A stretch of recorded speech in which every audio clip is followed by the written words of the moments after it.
Você já fez aí muitas novelas, filmes, já atuou em várias questões aí. Qual foi o seu primeiro trabalho Atuando ou em novela? atuando? Vamos falar dos dois. Vamos Tá. entrar nesses dois aí. Então, eu comecei em São Paulo, 6 meses que eu estava em São Paulo, fiz esse teste. E eu só passei no teste porque eu fui, de certa forma, ousado, né? Em algumas situações ali, que eu acho que tem a ver também com empreendedorismo. Você precisa ser ousado, senão você nunca vai ser empreendedor, né? O que você usou lá? O teste era muito... Era um teste que começava com canto, depois a gente ia dançar, e eu só dançava antigamente em boate, assim, né? A dança da panturrilha? A dança da panturrilha? Você só fica aqui na panturrilha, aqui no cantinho. Eu tive que dançar, o cara puxava, eu saí dançando igual um maluco lá. Depois eu teve uma situação que a gente tinha que fazer uma improvisação. A peça chamava-se Blue Jeans, contava a história, uma peça premiada do Zen Wild, que depois virou musical pelas mãos do Wolf Maia. E era uma peça que tinha uma parte, né, da peça, tinham os drag queens. E aí ele queria elencar personagens, atores para fazer as drag queens também, né? E aí ele botou lá, a gente fez esse teste num teatro, ali na Brigadeiro Luiz Antônio, e aí ele tinha uma plateia assistindo que dava nota. E assim a gente ia passando pelas fases. Os atores que iam ficando. Ao vivo ali o negócio. Recebia nota, ficava, saía, entrava de 10 em 10. Tchau. Já ficava 3, saía 7. Era assim, porque era muita gente fazendo teste. E aí, uma dessas improvisações, a gente tinha que entrar. Tinham várias fantasias atrás de mulher. A gente tinha que vestir, escolher uma roupa de mulher, uma peruca, entrar, e ele falava, e o vô falava no microfone assim: você tem que se sentir uma mulher. Eu falei assim, caramba. Eu tinha recém-chegado, nunca tinha feito isso. Eu falei assim, eu vou ter que me sentir uma mulher, tá bom, vamos embora. Comecei a tentar fazer os trejeitos das mulheres que eu conheci na minha vida, né? Do que eu vejo também aí. E aí ele, de repente, mudou a música, tal. Falou assim, olha, agora é o seguinte, vocês vão tirar toda essa roupa aí, ficar só de cueca, se vocês tivessem a parte de baixo, fica de peruca, e vocês não são mais mulheres, vocês são drag queens agora. E virou. E aí ele botou um som, cara, que eu não me recordo, mas eu acho que era ele botou um sambão.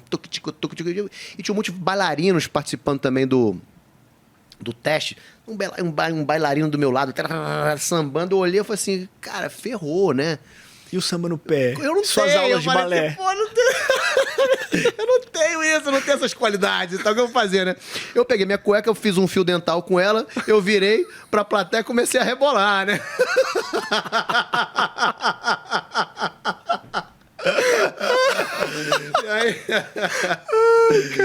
E aí, cara, então eu fui recebi 10. Passei dessa Balbino fase. Salvador, nota 10. Passei dessa fase. Aí tinha uma outra que ele falava assim, aí teve uma outra improvisação que ele falava assim, você tem que... como é que era?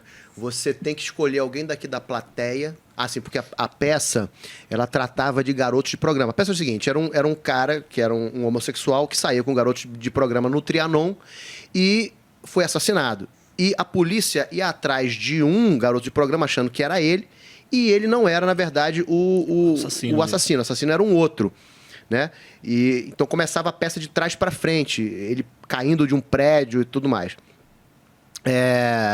Baseado em fatos reais, inclusive, né? Essa peça. E aí tinha esses personagens de garotos de programa. Então ele falou assim, então a parte da improvisação aqui, vocês vão ter que descer aqui na plateia. E só tinha homem na plateia, tinha uma mulher. Todos que estavam na plateia eram homens. E aí ele falou assim, vocês têm que convencer alguém aqui a sair com vocês, pagando. Aí eu falei assim, ferrou, né?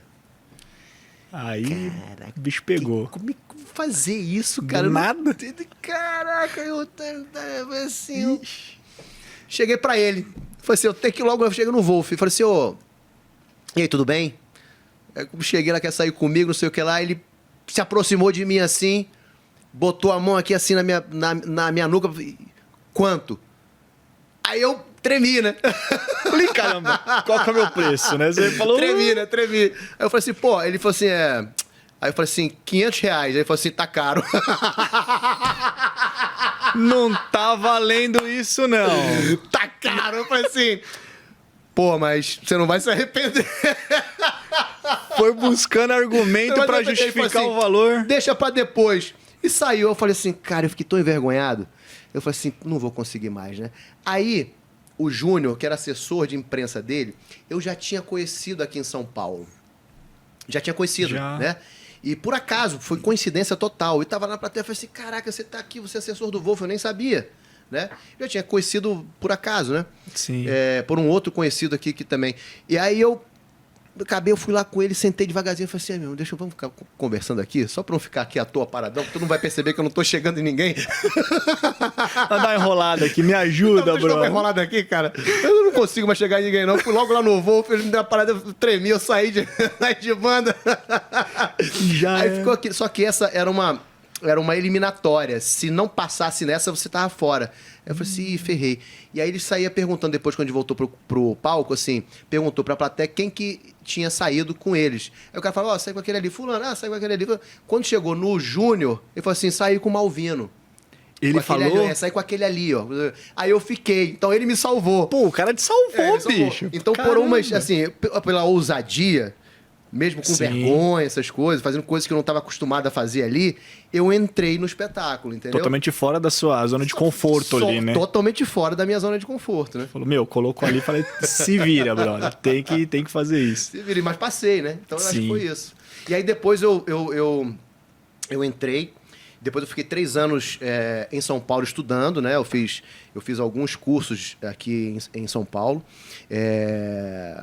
Que eu considero que assim, foi um tempo de aprimoramento mesmo. Conhecer, porque eu não sabia nada quando eu fiz essa peça. Ali foi o start para pensar assim, você precisa estudar. Você precisa conhecer. Então, eu comecei a ler muito, a correr muito atrás e fazer os cursos para ir me aprimorando. E aí aconteceu que eu estava pronto, né, quando pintou uma nova oportunidade, que eu não acredito em sorte, eu acredito em oportunidades, tá? Que foi quando pintou o teste para Cabocla. Então, depois de 3 anos me aprimorando em São Paulo, eu estava pronto para passar nesse teste que mudou a minha vida realmente, porque depois que eu entrei para fazer a Cabocla, eu fiquei até 2020, né? Fazendo novela uma atrás da outra. Eu fiz 7 anos, 7 novelas. Os primeiros 7 anos, fiz 7 novelas, só pra você ter uma ideia. Caraca, direto, full time. Filmes, peças e tal. Então, realmente mudou a minha vida, né? Me tornei conhecido nacionalmente. Então, mudou muito a minha vida. Um galã de novela, cara. Pô, bicho.